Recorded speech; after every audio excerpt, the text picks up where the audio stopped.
I hope you tried this, and it takes a great amount of imagination to figure this out. So we're going to write 5 or 6 times 5 in factorial notation. Well, 6 times 5, I'm just going to mess around. Well, maybe this might include 6 factorial. But 6 factorial is 6 times 5 times 4 times 3 times 2 times 1, right? So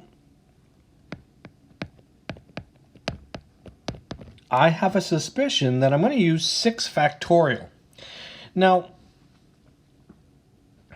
is there a way that I could get rid of all of those numbers 4 times 3 times 2 times 1?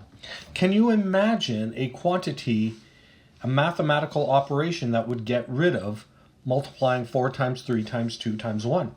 Yes, and indeed, some of you guys are yelling at the screen, well, just divide it by 4 times 3 times 2 times 1. And in factorial notation, 6 times 5 can be equal to 6 factorial divided by, so all of this is 6 factorial divided by 4 factorial. There. All right. That was hard. So now let's just do an example. N factorial divided by n minus 2 factorial. So very quickly, perhaps this is just going to exercise what we're going to do. I'm going to write out my factors. N times n minus 1 times n minus 2 times n minus 3, and in the dot all the way down to 1. And here I'm going to start at n minus 2 times n minus 3, n minus 4, all the way down to 1. So the top is n factorial, the bottom is n minus 2 factorial, and we're going to cross out common factors. What I notice is n minus 2 minus n minus 3, n minus 4. There is equivalent factors in the top. So what we'll get is n minus n minus 1.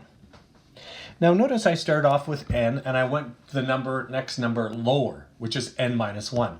What is one number lower than n minus 1? N minus 2.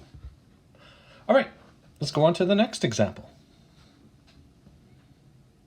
So n minus 5 divided by n minus 2. So I'm going to challenge you, which is the larger number? Also, which number has the largest factor? If you can answer that, you're probably quite good here. And it's actually the bottom that has the larger factor.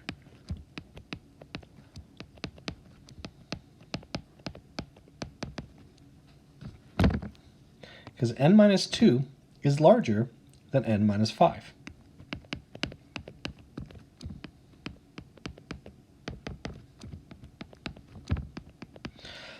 So again, what do we see? Well, we see n minus 5 times n minus 4. Sorry, this is actually incorrect right here. This should be n minus 6, one less than n minus 5.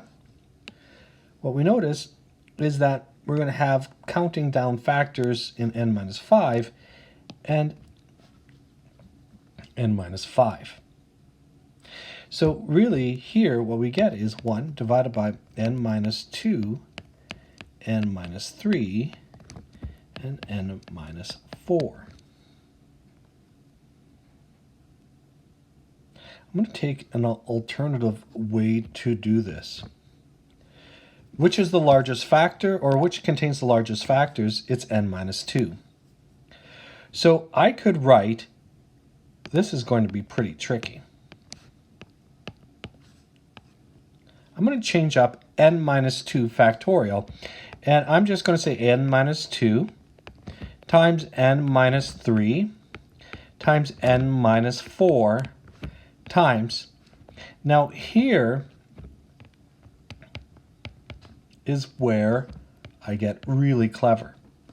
I notice that after this point right here, it's going to be n minus 5 times n minus 4 times n minus 5 times n minus 6 times n minus 7. Now, I left this as n minus 5 factorial.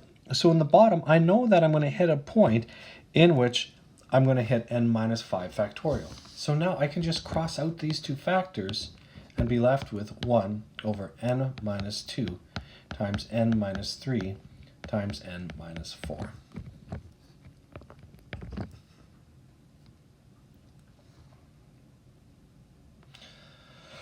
Whew. All right. That was tough. Now let's maybe move on to the next one.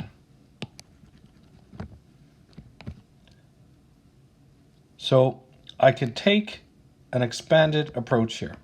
So I'm just going to write out all of my factors, and okay, there we have it, all the way down to 1.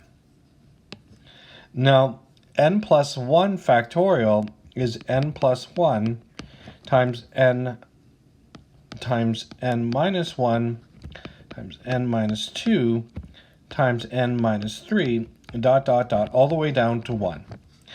Perhaps I'm able, if I do this, I might say, wait a second, the numerator is going to be equal to these factors here. So all I'm left with is 1 over n plus 1 times n. Now, what I may choose to do, though, is I may choose to do this. Ask myself, where is the largest factor start with? And n plus 1 is larger than n minus 1. So I know that n minus 1 factorial over n plus 1 factorial, what I can do is I can start counting down. Now that's the wrong terminology. Multiply down. So n plus 1 times n. And as soon as I hit this next point here, I know that it's n minus 1 times n minus 2 times n minus 3. And really that's n minus 1 factorial.